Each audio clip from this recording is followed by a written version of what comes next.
10 piso, isang upo.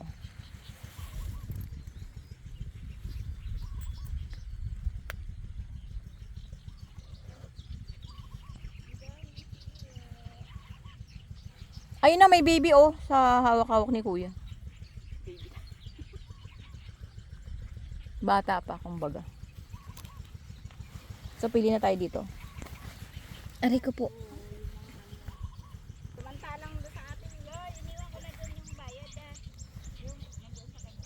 Gusto ko may big pa. Masyado na malaki, hindi ko naman mauubos. Tiya ba yung mas maganda ba yung ganito ko lang kaliit? Dapat maliit lang, Bek, para ano. Bek, oh.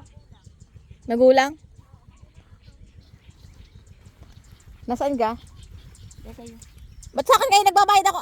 Ako nga pala ang may-ari ng upuhan na ito. Ako nga pala ang may-ari nito.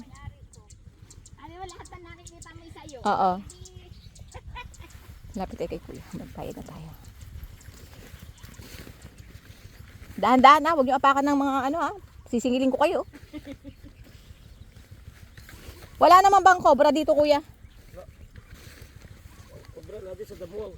Ay damuhan din to. Ayaw nila sa may halaman. Laging kinikilusan kasi ito kaya iwas sila dito. Wala pati pagtataguan. 10,000. 20,000. O ito pa. Bilang tayo ng pampayad kay kuya.